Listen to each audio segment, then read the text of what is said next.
Kita masih membahas rukun Islam. Belum selesai.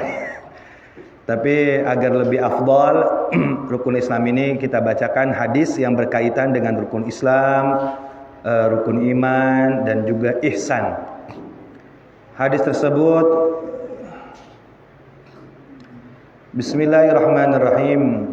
An Umar radhiyallahu taala anhu aidha, dari Sayyidina Umar ibn al-Khattab radhiyallahu taala anhu, bainama nahnu julusun 'inda Rasulillah sallallahu alaihi wasallam, pada suatu saat kami sahabat Nabi duduk bersama dengan Nabi Muhammad sallallahu alaihi wasallam.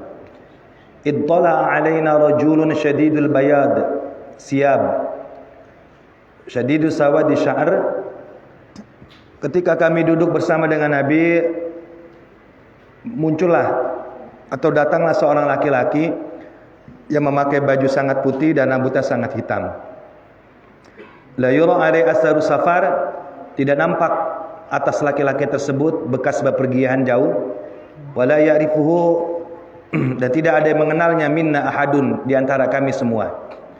Hatta jalasa ila Nabi sallallahu alaihi wasallam, sehingga laki-laki itu duduk dekat dengan Nabi Muhammad sallallahu alaihi wasallam. Fa asnada rukbatahi ila rukbatahi, maka ia menempelkan lututnya dengan lutut Nabi, wa wadda'a kaffayhi ala fakhidai, dan ia pun meletakkan kedua telapak tangannya di atas paha Nabi Muhammad sallallahu alaihi wasallam. Dan ia bertanya kepada Nabi, akhbirni 'anil islami, wahai Muhammad, jelaskan kepadaku tentang Islam. Maka Nabi Muhammad menjawab, al-islamu an tashhadu an la ilaha illallah wa anna Muhammad Rasulullah. Titik. Kita masih membahas tentang makna syahadat. Dari ngaji awal sampai saat ini kita masih bahas syahadat. Karena memang sengaja saya banyak-banyak membahas syahadat ini, karena syahadat ini adalah syaratul Islam. Syarat orang itu dikatakan Islam kalau dia mengucapkan dua kalimat syahadat. Jangan sampai batal. Adapun selain itu seperti sholat, memakai jilbab, zakat, itu adalah perintah dalam Islam, bukan syarat masuk Islam. Pakai jilbab itu perintah dalam Islam, bukan syarat masuk Islam. Maknanya ketika ada perempuan tidak memakai jilbab, pertama hukumnya dia berdosa karena telah membuka auratnya. Kedua, apakah dia tetap Islam? Tetap dihukumi Islam saudara kita, karena itu perintah, bukan syarat. Nah, kalau syahadat ini syarat, maka banyak, bahkan ulama itu banyak menukil atau menulis kitab-kitab itu yang khusus membahas tentang syahadat. Ada yang kecil, ada yang besar. Salah satu contoh saja, kitab yang saya punya. Ya, kitab itu banyak ya, puluhan kitab. Ya, salah satunya saja saya punya kitab namanya Kitab Al-Islam, karangan Said Hawa. Itu hanya membahas tentang rukun Islam. Tebalnya itu seperti kitab Durratun Nasihin. Berarti kan luar biasa itu, ngebahas rukun Islam saja halamannya banyak sekali. Itu hanya membahas Islam. Tapi kita nggak mungkin ngebahas itu. Yang penting poinnya. Paham ya? Jadi sengaja. Maka ini wajib tahu. Nah, adapun yang kita bahas adalah yang terakhir. Terakhir gak berakhir-akhir ini, terakhir mulai kemana saya ngomong. Tapi kagak kelar-kelar. Bahwa setelah syahadat, ternyata syahadat itu ada intiqadu syahadatain. Ada yang membatalkan syahadat. Di dalam kitab Sulamul Taufik atau di dalam syarahnya, kalau Sulamul Taufik yang mengarang Sayyid Abdullah bin Husain, kalau syarahnya yang mengarang Imam Nawawi. Ada juga kitab As'adur Rafiq, itu juga syarah daripada kitab Sulamul Taufik. Nah, di dalam kitab Sulamul Taufik ada bab khusus, babur ridah, bab murtad atau yang membatalkan syahadat. Itu terbagi menjadi 3 bagian. Pertama, ada murtad itu dengan sebab ucapan. Kedua, ada sebab pekerjaan. Ketiga, murtad dengan sebab ucapan. Nah, ucapan ini yang terakhir kita bahas. Karena murtad dengan pekerjaan dan keyakinan sudah kita bahas. Yang ketiga, kita masih membahas murtad dengan ucapan. Murtad dengan ucapan. Adapun yang telah saya bahas minggu lalu, saya tidak akan menjelaskannya. tapi saya hanya mengulasnya agar ingat. Adapun murtad dengan ucapan yang telah kita bahas, saya bacakan. Bismillahirrahmanirrahim. Qala muallif hadzal kitab nafa'ana bi ulumi fid dini wad dunya wal akhirah. Wal qismu tsalis al aqwal wa hiya katsiratun jiddan la tanhasiru minha. Adapun murtad yang ketiga adalah dengan sebab ucapan. Murtad dengan ucapan ini sangat banyak sekali pembahasannya. Yang pertama seperti orang yang berkata ya kafir au yahudiyya au ya nasraniyya au ya adimaddin muridan bidzalik annalladzi alaihi al-mukhatab minad-din. Seperti kita memanggil saudara muslim kita dengan ucapan hai kafir, hai Yahudi, hai Nasrani, au ya adimaddin, atau hai orang yang enggak punya agama.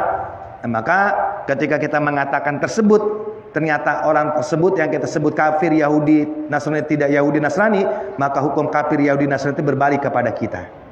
Itu sudah pembahasannya ya. Atau wa kasukhriyati bi ismin min asma'illahi ta'ala, atau dia mengolok-olok nama Allah, mengolok-olok nama Allah yang indah seperti nama Asmaul Husna. Itu juga kalau tujuannya sukhriyah, mengolok-olok, maka menyebabkan ia keluar dari agama Islam. Awa'dihi, atau dia menghina janji Allah bagi orang yang melakukan perintah Allah. Dia tidak percaya dengan janji Allah yang beramal akan mendapatkan surga. Awa'idihi, atau dia tidak percaya bahkan menantang, bahkan memesan tiket ke neraka. Nah, itu juga murtad. Itu sudah ya. Au amaroni Allahu bikada lam af'alhu, atau dia mengatakan jika Allah memberitakan kepadaku seperti ini maka aku tidak akan melakukannya. Au la sarat al-qiblat min jihati kada ma salaitu ilaiha, atau dia mengatakan jika kiblat ini berubah arahnya maka saya tidak akan sholat. Itu juga murtad. Au la a'tani law a'tani Allah al-jannah ma dakhaltuha, atau dia mengatakan jika mati Allah berikan kepadaku surga maka aku ma dakhaltuha, maka aku tidak akan masuk surga itu. Maka itu juga kalimat murtad. Ini sudah penjelasannya. Au yaqulu law akhadani Allah bitarkis salati ma'ana fihi minal marad zolamani, atau yang terakhir kemarin pembahasannya, atau lau akhadani ay bi ma'nal iqab, au la akhadani, atau jika Allah mensiksaku, bitarkis salati, karena aku meninggalkan salat, ma'ana fihi, sedangkan aku meninggalkan salatnya itu dalam keadaan sakit, lalu aku meninggal tidak melakukan salat, maka Allah zalim kepadaku. Maka ucapan itu pun ucapan yang murtad. Karena penjelasan itu yang terakhir kemarin. Karena kita diperintahkan sholat 5 waktu itu selama ruh dan akal masih ada, dalam keadaan apapun wajib sholat. Ya, maka kalau dia ngomong lagi sakit kita suruh sholat, udah kata temannya nggak usah sholat. Ya kan lagi sakit begini mah nggak bakal disiksa sama Allah. Allah tahu loh, kalau sholat itu wajib dalam keadaan apapun. Ya kan, kecuali kalau sudah akalnya tidak ada, baru tidak wajib sholat. Ya, ini sekilas ya, karena sudah pembahasannya. Kita lanjut. Ini Pak yang saya pegang kitab Sulamun Taufik ya, halaman 13, juga berikut syarahnya. Syarahnya Imam Nawawi. Kita masih membahas bab yang berkaitan dengan murtad dengan ucapan. Ini bahaya kan ya. Au qala li fi'lin, au qala li fi'lin hadasa, au qala li fi'lin hadasa hada bi ghairi takdirlah, bi ghairi takdirlah ta'ala. Au law syahida indi al-anbiya'u awil malaikatu au jami'ul muslimin bikada ma qabiltuhum. Perhatikan. Termasuk murtad dengan ucapan, au qala li fi'lin hadatsa hada bi ghairi takdirlah, bi ghairi takdirlah, ribet amat saya ngomongnya. Atau seseorang ini li fi'lin hadatsa, dia mengatakan Dia lifirin hadasa, dia mengatakan sesuatu yang telah menimpa dirinya, musibah yang telah menimpa dirinya. Ketika musibah tersebut menimpa dirinya, dia berkata hada itu mana, dia berkata yakni hada bi ghairi takdirillahi taala. Dia dapat musibah atau dapat nikmat atau dapat apapun. Ketika dapat musibah tersebut yang baru yang dia rasakan, dia ngomong hada bi ghairi takdirillah. Ini musibah bukan takdirnya Allah. Ini musibah yang saya alami bukan takdirnya atau bukan ketentuan Allah. Atau mungkin dia mengatakan itu kepada tetangganya, kepada saudaranya. Saudaranya mungkin mendapatkan musibah atau mendapatkan nikmat, lalu kita bilang musibah yang dirasakan oleh teman kita, saudara kita, kita bilang itu mah bukan takdir Allah. Iya, hadat huwa laisa takdir, itu bukan takdir Allah. Ketika kita mengatakan musibah yang kita dapat ini adalah laisa bitakdirillah, ini adalah bukan takdirnya Allah Subhanahu wa taala, maka ketika dia mengatakan demikian, hukumnya keluar dari agama Islam atau disebut murtad. Murtadnya apa? Murtadnya karena dia mengatakan musibah ini bukan dari takdir Allah Subhanahu wa taala. Padahal kenapa? Secara hukum kita dari kecil sampai besar itu sudah didoktrin bahwa kita wajib mengimani rukun iman yang berjumlah ada 6. Dan terakhir rukun iman yang wajib kita imani adalah takdirnya Allah. Yang apa? Khairun wa syarrun minallahi ta'ala. Yang baik dari Allah, yang buruk pun dari Allah. Betul nggak? Yang baik semua dari Allah, buruk pun dari Allah. Sebab kita wajib mengimani itu, maka pantas ketika orang mengatakan fi'lin hadasa, perbuatan yang menimpa dirinya, musibah yang menimpa dirinya, lalu dia berkata hada, ini adalah bukan takdir Allah, maka dia tidak percaya dengan rukun iman yang ke-6, maka disebut itu murtad dengan ucapan. Karena semua itu adalah dari Allah Subhanahu wa taala. Loh, kalau dari Allah berarti kalau orang maksiat dari Allah dong. Ya takdir Allah. Kalau takdir Allah nggak dosa dong kalau begitu. Dosa. Jangan bilang saya nyopet ini karena takdir Allah, jadi tidak dosa.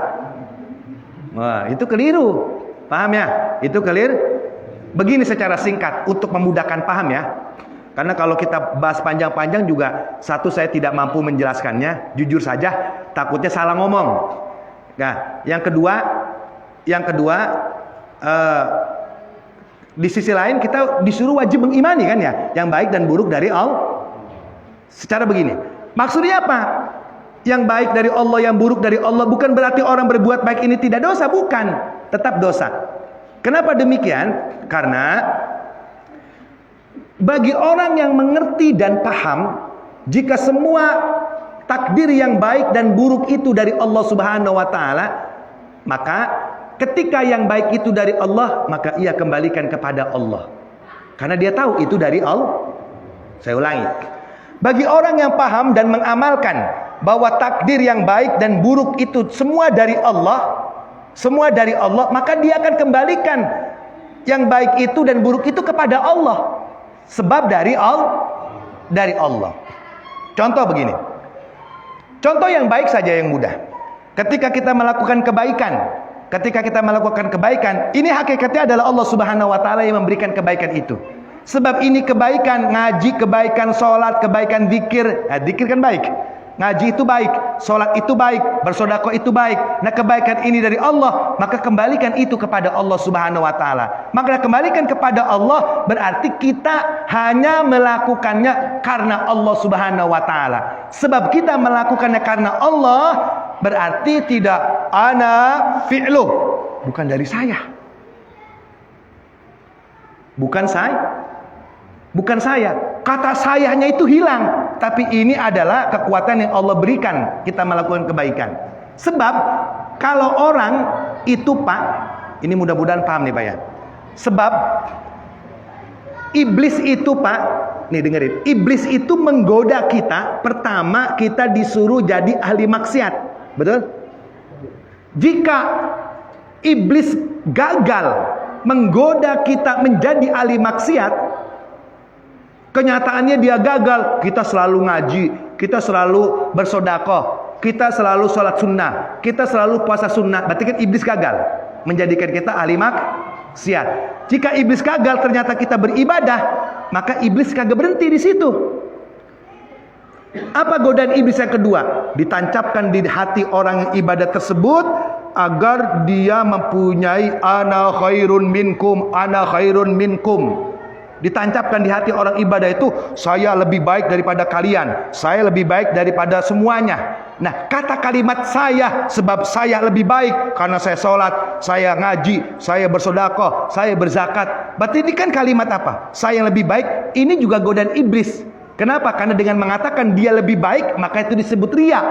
Ketika dia menjadi riya, maka amalnya tidak menjadi pahala. Paham? Paham nggak Pak? Jujur Pak, kalau paham nggak? Soalnya tauhid ini. Paham ya? Tuh. Nah, untuk menghilangkan ana, aku yang paling baik, aku yang sholat, aku yang bersedekah. Bagaimana caranya? Cara yang pertama itu, yakinilah perbuatan baik itu adalah takdir dari Allah. Itu adalah kehendak Allah. Kalau tahu itu kehendak Allah, maka dia tidak melakukan kebaikan, tapi Allah lah yang memberikan kebaikan itu. Maka dia tidak bisa mengaku, orang ini Allah kok yang menggerakkan saya melakukan kebaikan. Maka dia tidak akan mengaku. Paham kira-kira? Paham kira-kira? Alhamdulillah. Betul paham ya? Ya, jujur nih ya, saya ngeri ngomong begini Pak. Di rumah itu saya udah mengkonsep bahasa yang biar masyarakat paham gitu. Tapi paham ya? Alhamdulillah kalau paham. Allah yang ngasih paham, bukan saya. Saya cuma pelantaranya. Nah itu. Maka ketika dia bilang, kata pertama ketimpa musibah yang baiklah, berarti melakukan kebaikan. Dia mengakukan ini bukan takdir Allah, bahwa kebaikan ini murni dari saya. Perjuangan ini dari saya semua, berarti aku semuanya itu. Maka itu jelas tidak boleh. Makanya ulama-ulama sufi itu tidak ada yang mengatakan ya kan? Ini ngilangin kalimat aku itu Pak. Perjuangannya luar biasa, ribet Pak. Betul nggak? Saya susah Pak. Jujur di hati saya ketika melakukan kebaikan, di jiwa saya nih, itu masih ada sifat sombong bahwa ini karena saya. Tapi saya taubat. Tapi usaha saya yang kedua, saya taubatin. Astagfirullahaladzim. Timbul lagi tuh, mana saya paling bisa. Astagfirullahaladzim. Nah, cara kita tuh mentaubatinya. Timbul pengen dipuji, astagfirullahaladzim. Timbul lagi, astagfirullahaladzim. Nah, usaha kita itu untuk menghilangkan itu jadi pahala. Itu disebut dengan maqamul mujahadah. Makom kita itu baru makom mujahadah, melawan nafsu. Nafsu pengen dipuji, nafsu pengen baik. Timbul taubati, timbul taubati, timbul taubati, timbul taubati. Sampai kapan? Sampai hilang anaknya, sampai tinggal hilang akunya. Dan latihan menghilangkan sifat-sifat buruk itu menjadi nilai ibadah kita. Jadi jangan dikira kita timbul sifat sombong, astagfirullahaladzim, timbul pengen dipuji, astagfirullahaladzim, ya Allah, ini begini baik. Nah, usaha itu menjadi pahala Pak. Jangan dikira tidak pahala.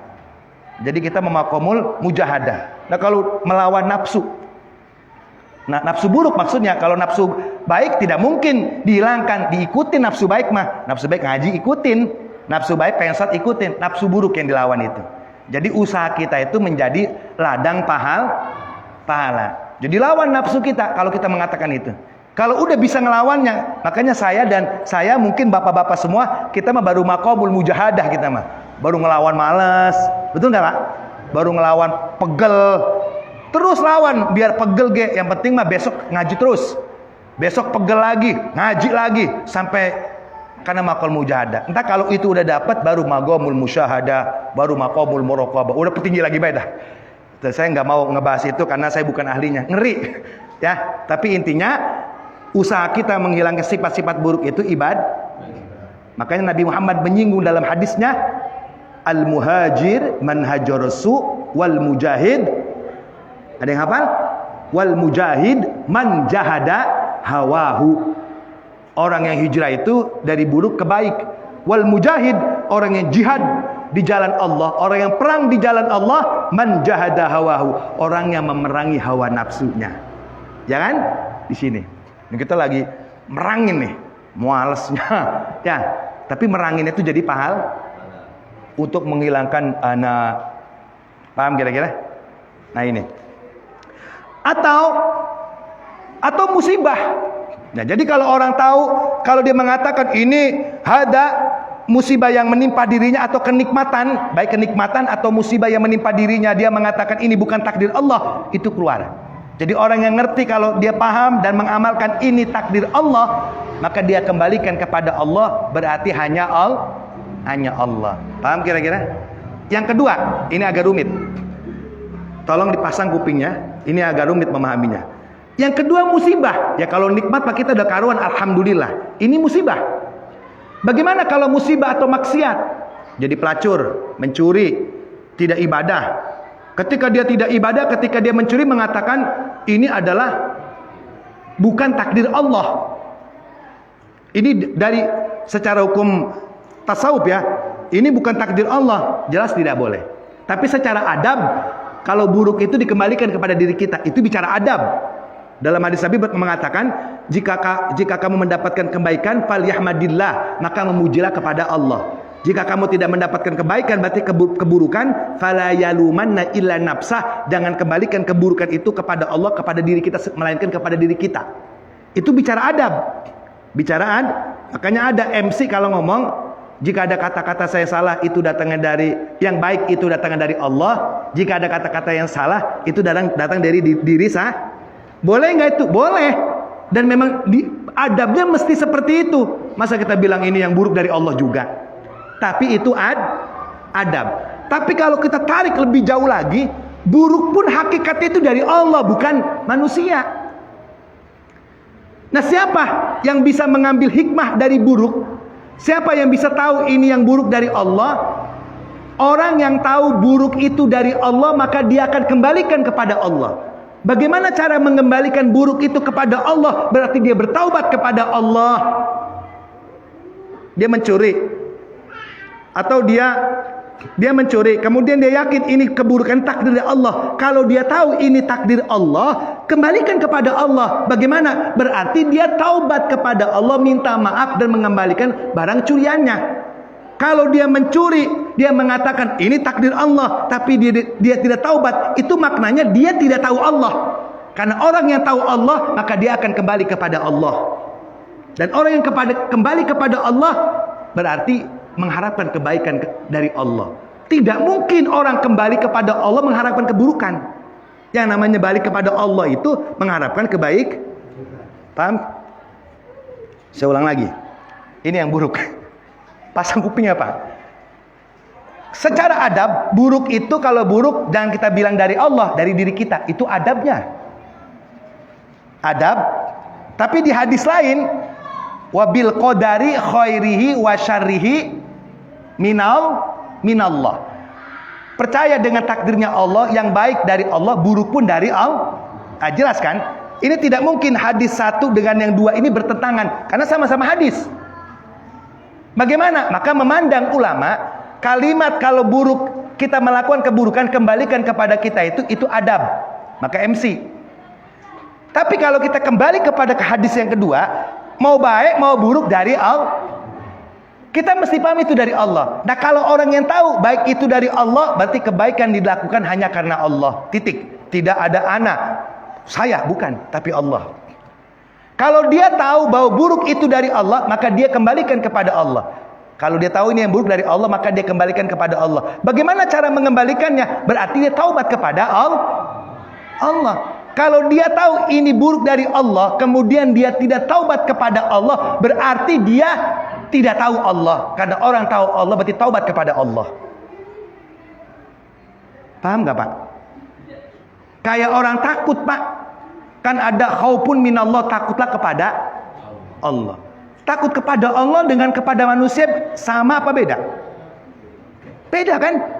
Kalau kita takut kepada manusia, kepada hewan, lari. Kita takut dengan macan, lari apa kita deketin? Ada macan nih, takut. Itu macannya kita hampir apa kita lari? Lari kalau takut sama hewan. Tapi kalau khauf minallah, kalau takut kepada Allah itu bukan lari, mendekat. Ente kenapa nggak sholat, nggak ngaji, nggak zikir? Gua takut sama Allah jadi gua lari. Nah ini salah kan ya? Ngapain teh nggak ibadah? Gua takut sama Allah jadi lari. Itu salah. Takut kepada Allah itu bukan lari, tapi mendekat. Bedakan dengan makhluk. Ya Allah, Allahumma ifham. Seperti contoh begini, saya memberikan ilustrasi takut kepada Allah itu mendekat bukan jauh. Saya contohkan begini, analoginya seperti ini. Kita punya anak usia 2 tahun, Pak. Ini anak kecil nih. Contoh anak saya usianya 2 tahun dah. Mungkin anak Bapak juga mengalami. Itu Pak, anak saya, kalau saya bentak, nangis Pak. Betul nggak? Saya pelototin, takut dia, nangis. Ketika saya bentak dia nangis, saya pelototin dia nangis. Kemudian saya panggil dia, saya peluk. Namanya Syauki, anak saya yang 2 tahun itu, 2 tahun setengah. Dia saya bentak nangis, kemudian saya bilang, Syauki, sini Tong. Kan dia habis saya bentak kan, nangis, takut. Kemudian saya panggil, Nak, sini Nak. Itu dia datang langsung meluk saya. Betul nggak? Begitu nggak anaknya Bapak? Dia takut, nangis, kita bentak, tapi kita panggil, Nak, sini Nak. Dalam keadaan takut, dia menjauh apa memeluk? Nah, orang takut kepada Allah itu begitu. Dia takut kepada Allah, nangis, datang kepada Allah di dalam dekapan dan pelukannya Allah Subhanahu wa taala. Sebagaimana anak kecil yang takut dengan orang tuanya. Paham sampai sini? Masuk akal nggak nih? Saya nyari contoh begini puyeng Pak sebenarnya. Tapi masuk akal kan ya? Ngalamin nggak? Ya, anak kecil, anak saya tuh kalau saya bentak nangis Pak. Tapi kalau saya panggil, Nak, sini. Dengan takut dia dipanggil sama bapaknya, saya peluk. Dia takut bukan menjauh, tapi dia berada di dekapan orang tuanya. Nah, orang itu takut kepada Allah itu lari ke pangkuan Allah. Artinya ibadah kepada Allah, bukan menjauh kepada Allah. Jelas kira-kira? Paham ya? Alhamdulillah. Ini sedikit salah aja, saya bahaya ini. Nah ini, itu bitakdirillah. Jadi kalau dia tahu ini buruk dari Allah, maka kembalikan kepada Allah dengan bertaubat. Loh, dia nggak taubat, berarti nggak tahu Allah. Karena di dalam kenikmatan itu ada hikmah. Di dalam musibah itu ada pengampunan. Beda kan? Di dalam kenikmatan yang Allah berikan itu ada hikmah buat kita, Pak. Hikmah kita harus bersyukur, hikmah kita dikasih sehat mesti bersyukur, hikmah kita dalam melakukan kebaikan. Di dalam musibah itu ada pengampunan dari Allah Subhanahu wa taala. Jelas? Kalau mau dibikin status, di dalam hikmah itu di dalam nikmat itu ada hikmah. Di dalam dosa itu, di dalam musibah itu ada pengampunan Allah Subhanahu wa taala. Ada semuanya. Berbeda. Jadi orang yang tahu bersalah, maka di dalam salah itu ada ampunan dari Allah. Jelas kira-kira? Bapak bingung gak sih Pak? Enggak ya? Enggak kan gak bingung ya? Enggak ya? Ya artinya jelas ya? Jujur saya kopi sampai habis 2 gelas Pak. Mikirin ini. Gimana caranya saya bisa nyampein? Ya. Nah itulah. Jadi maka ketika dia mengatakan li fi'lin hadasa hada bi ghairi takdirlah, jika dia mengatakan musibah yang datang atau kenikmatan yang datang kepada dirinya, dia kenikmatan bahwa ini duit hasil saya, ini kebaikan dari saya semua. Nah, itu tidak. Karena ini bukan takdir Allah. Nah, itu keluar dari agama Kalau dia mengatakan itu dari dirinya sendiri bukan dari Allah, itu keluar. Atau dalam musibah, ini musibah bukan dari Allah, itu juga keluar. Tapi adabnya kalau yang buruk mah ungkapkan dari kita. Itu makna adab. Ya, maka ada kalimat MC atau kiai atau kita jumpai, jika ada kata-kata yang baik datangnya dari saya, jika yang buruk datangnya dari Allah. Lagian nggak boleh juga kita ngomong, jika ada kata-kata yang salah itu juga dari Allah, yang baik dari Allah. Jadi saya mah nggak salah. Wah, malah salah itu. Nggak punya adab. Paham kira-kira? Justru kalau ngomong, jika ada yang baik, ya, jika ada kata-kata yang baik datangnya dari Allah, jika yang salah pun itu dari Allah. Karena semua dari Allah, maka saya tidak salah. Itu kurang ajar. Paham? Itu kurang, kagak punya adab. Itu mah makna adab. Tapi makna takdir mau baik mau buruk dari Allah. Makanya kalau tahu buruk dari Allah, kembalikan kepada Allah. Balik kepada Allah, taubat. Kan balik kepada Allah. Makanya orang yang maksiat, ngapa dia kagak taubat? Sebab tidak tahu Allah. Coba kalau tahu Allah, taubat, kan tahu. Paham ya? Maka jika timbul pertanyaan, itu orang maksiat, itu orang pelacur, ya kan dia tidak taubat kepada Allah, maknanya dia nggak tahu Allah. Coba kalau tahu mah taubat. Karena di dalam musibah itu ada maaf. Di dalam nikmat itu ada hikmah. Maka antara musibah dan nikmat tidak ada yang salah Allah ciptakan. Coba Pak, kalau Bapak tidak ketika Allah tidak menerapkan kita musibah, kita tidak bisa mengukur keimanan kita. Contoh nih Pak. Di dalam Quran hadis banyak ayat yang menjelaskan perintah kita disuruh sabar. Betul? Innallaha ma'as-sabirin. Allah bersama orang yang sabar. Bersabarlah atas perintah Allah. Itu tuh. Di Quran banyak dalilnya. Dari 5 tahun sampai 50 tahun hafal kita. Bahkan kita bilang orang sabar bersama Tuhan. Pertanyaan saya, kenapa Allah perintahkan sabar? Bingung. Kenapa Allah perintahkan sabar? Karena ada ujian. Karena ada musibah, maka Allah perintahkan sabar. Seandainya tidak ada ujian, tidak ada musibah, ada perintah sabar enggak?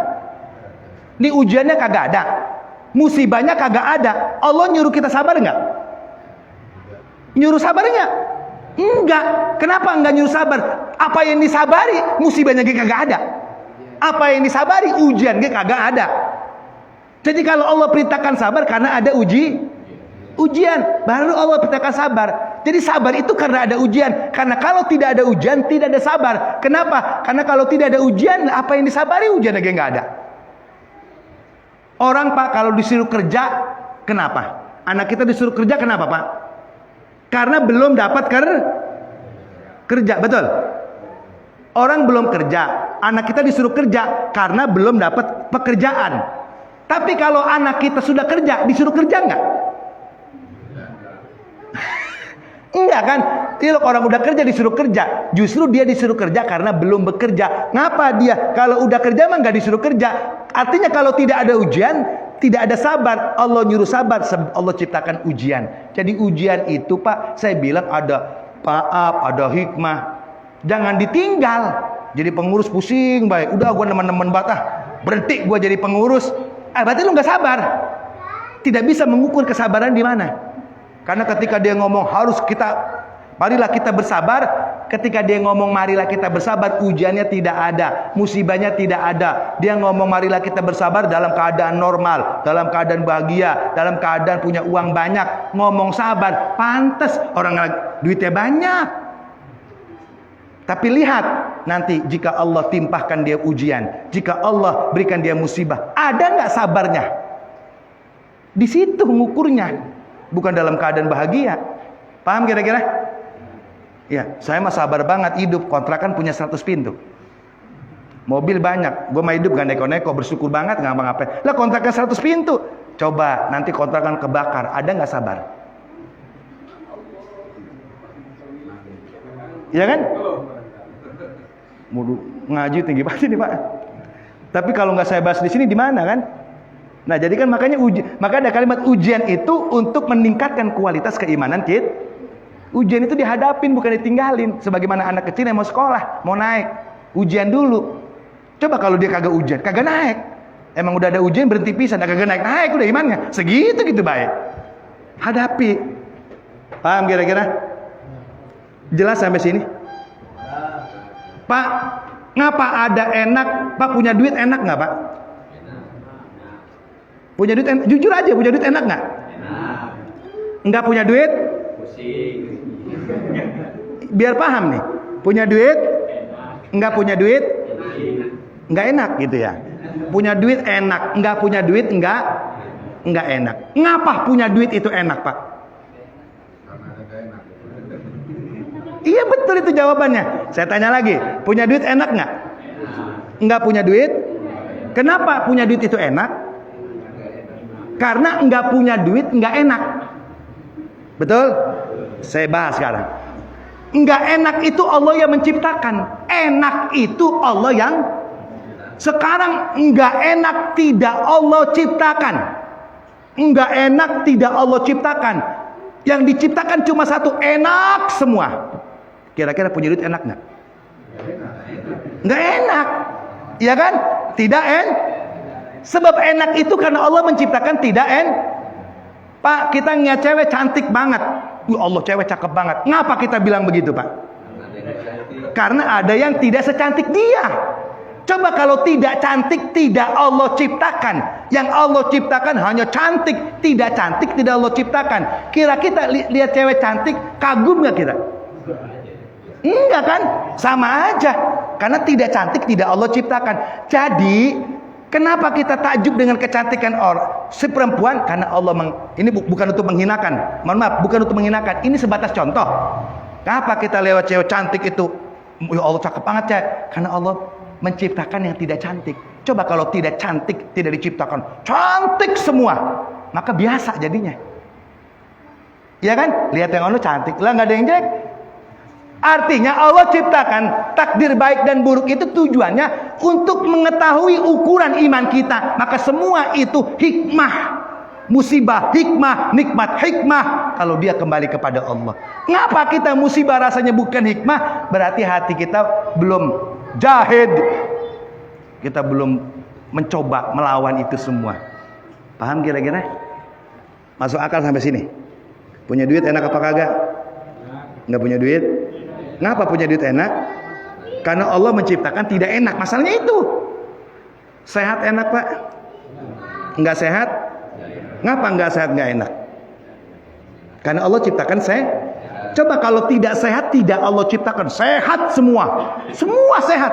Tidak sehat, tidak Allah ciptakan. Maka sehat itu tidak enak.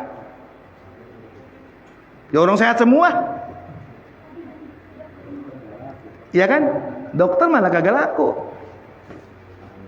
Sampai sini paham? Paham? Jadi orang yang termasuk murtad bil gaul dengan ucapan, orang mengatakan ini adalah bukan takdir Allah, tapi dari saya. Baik itu kebaikan, ini dari saya, bukan dari Allah. Murtad.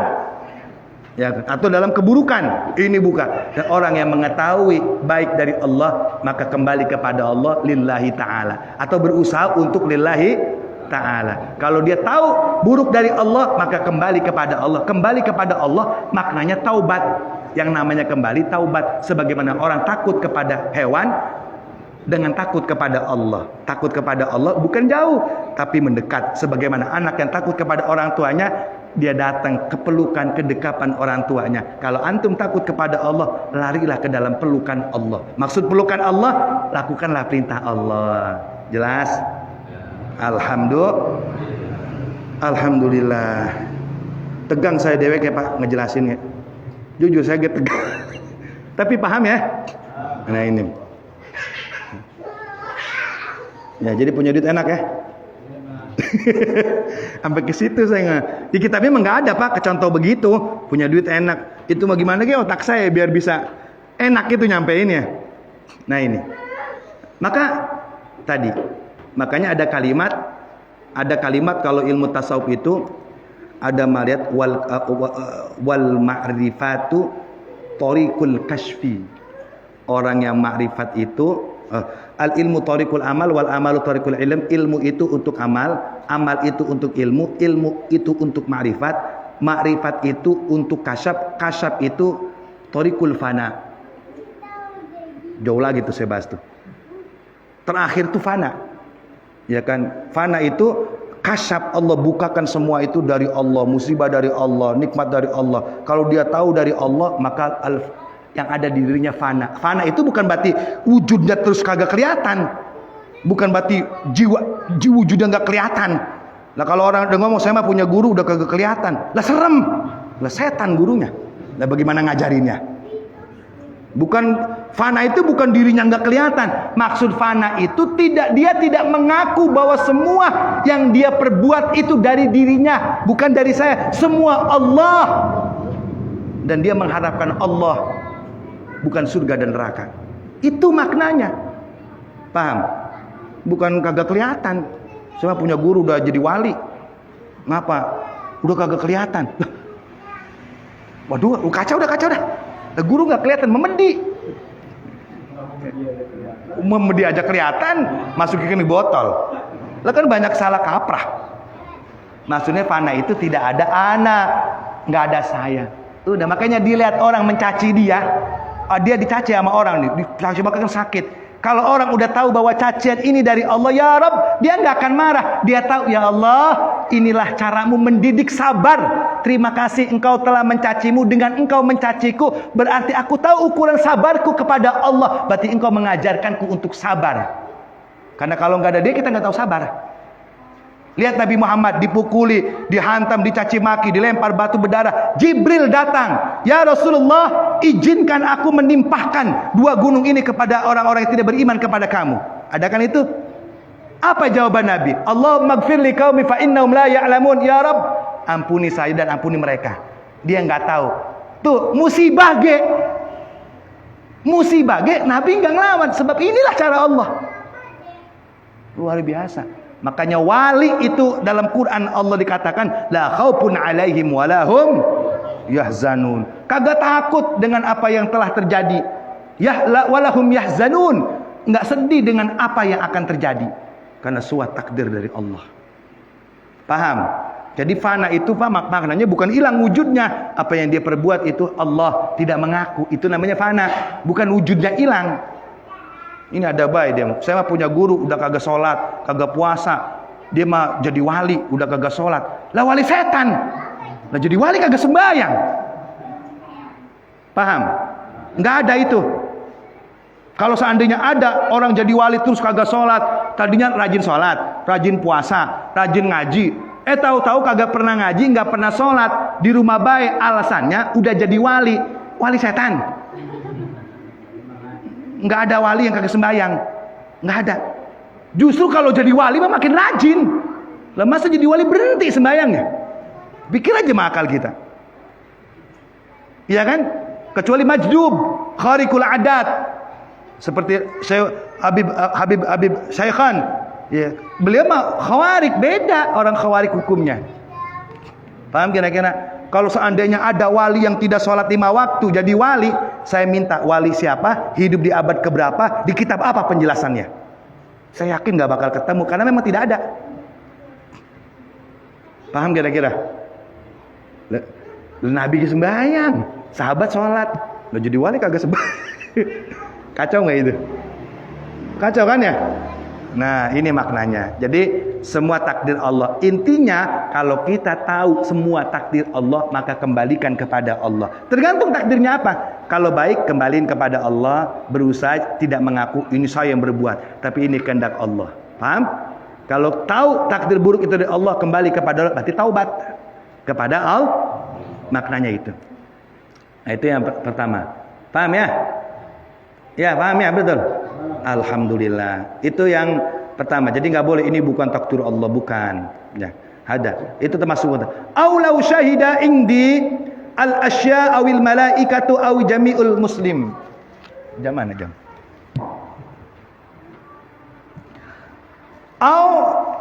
Termasuk murtad dengan ucapan lau syahida indi al anbiya awil malaikatu au jami'ul muslimin bikada ma qabiltuhum. Ya Rabb. Termasuk murtad dengan ucapan adalah jika dia berkata lau syahida indi al anbiya wal malaikat wa jami'ul muslimin bikada ma qabiltuhum. Jika aku melakukan perbuatan dosa, jika aku melakukan perbuatan yang salah, kemudian disaksikan oleh para nabi, ini seandainya ya, jika aku melakukan perbuatan salah, kemudian diberitahu dan disaksikan semua nabi, disaksikan semua malaikat, disaksikan semua oleh orang-orang Islam, dan mereka berkata bahwa perbuatan kamu ini tidak boleh, perbuatan kamu dilarang. Dia menjawab dengan pede, ma qabiltum, maka ucapan mereka tidak akan saya terima, ucapan mereka tidak akan saya benarkan, ucapan para nabi tersebut malaikat. Maka itu pun keluar dari agama Islam karena kesombongannya. Kalau bahasa Betawinya, gue mau udah salah begini, bagian nabi datang ge, malaikat datang ge, ngomong langsung sama gue ini salah, tetap gue ngomong kagak salah, kafir ente. Paham? Itu kan kalimat kan? Lau syahida indi al-anbiya wal malaikatu jami'ul muslimin bikada maqabiltuhum. Saya enggak bakal terima. Ini sekilas saja ini. Dengan tujuannya itu maqabiltuhum. Dulu bertanya. Zalamani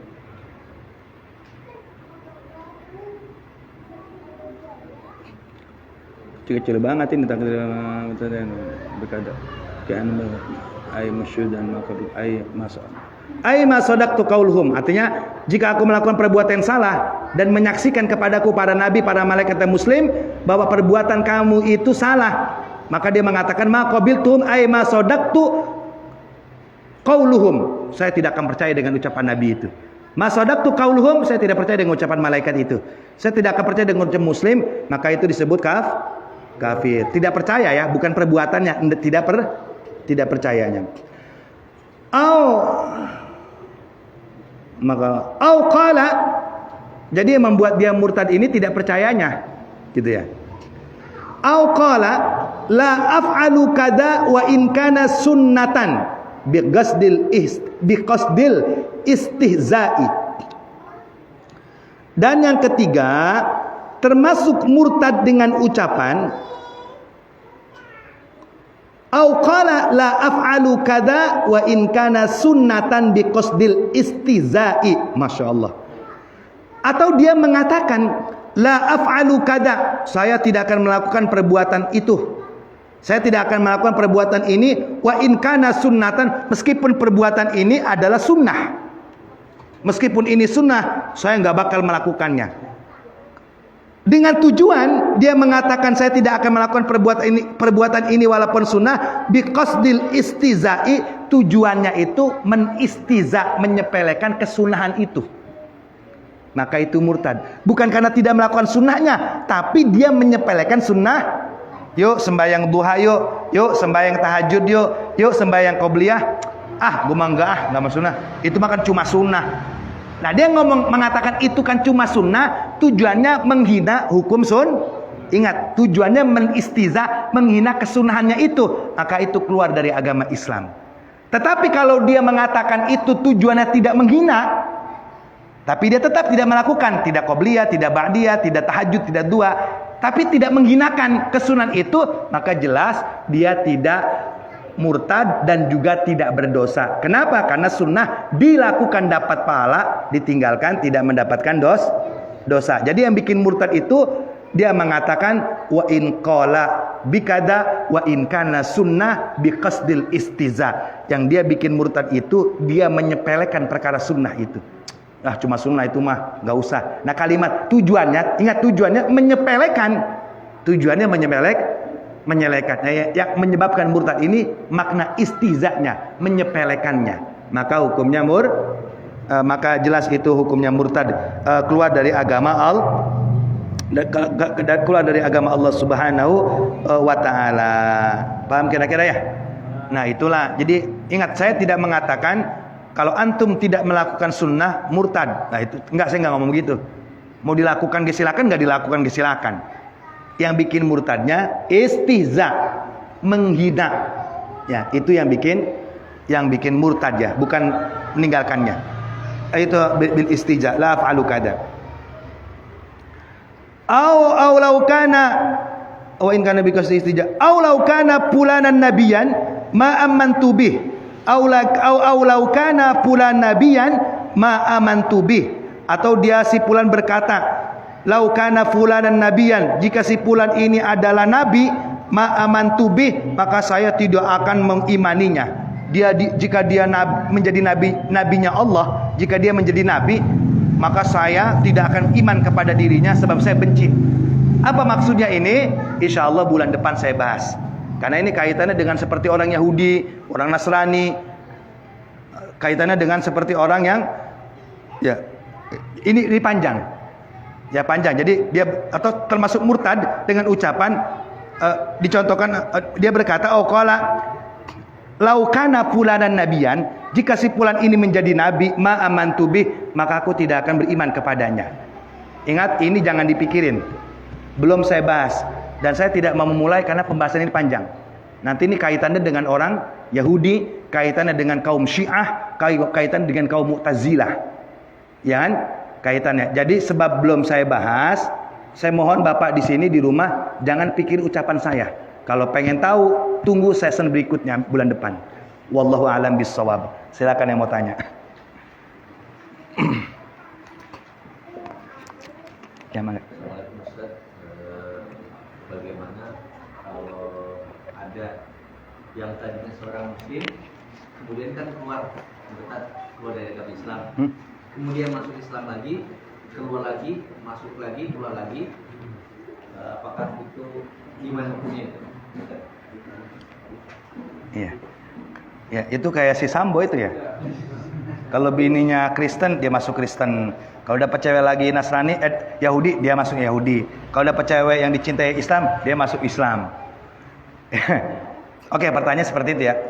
Bagaimana hukumnya orang Islam kemudian murtad, kemudian Islam lagi, kemudian murtad lagi, kemudian Islam lagi, kemudian murtad lagi? Itu udah kayak kelomang itu, termasuk luar. Udah kayak kelomang. Maka saya jawab sesuai pertanyaannya dulu ya. Bagaimana hukumnya orang yang Islam kemudian murtad, Islam lagi, murtad lagi, Islam lagi, murtad lagi? Pertama, saya belum membahas hukuman orang murtad.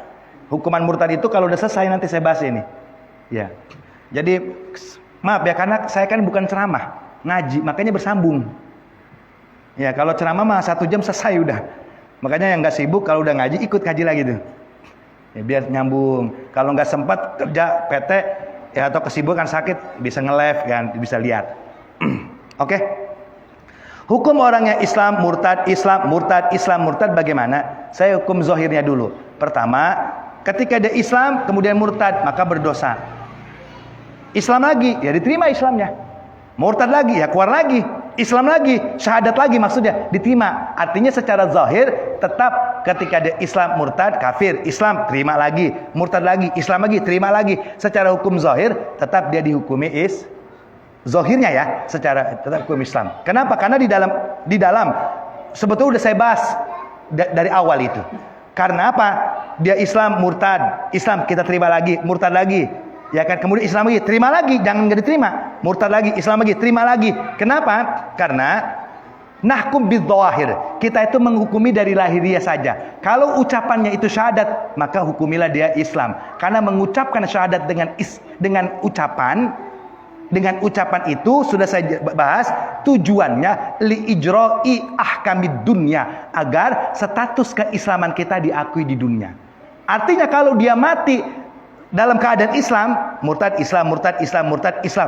Pas Islam yang keempat kalinya dia mati, maka uruslah jenazahnya secara ya, karena mengucapkan itu agar statusnya keislaman diakui di dunia. Maka ketika kita melihat orang ahli maksiat, mohon maaf, mungkin pelacur, bapaknya Islam, mamanya Islam, dia pulang mudik ke rumahnya, tahu-tahu dia sakit, tahu-tahu dia meninggal. Dan kita lihat bapaknya Islam dan katanya Islam, dia urus jenazah itu dengan secara Islam.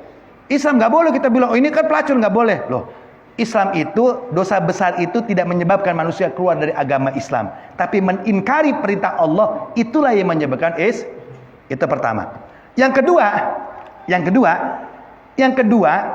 dalam hadis Nabi Muhammad SAW mengatakan, manusia itu secara umum Allah akan cabut nyawanya melalui malaikat Israel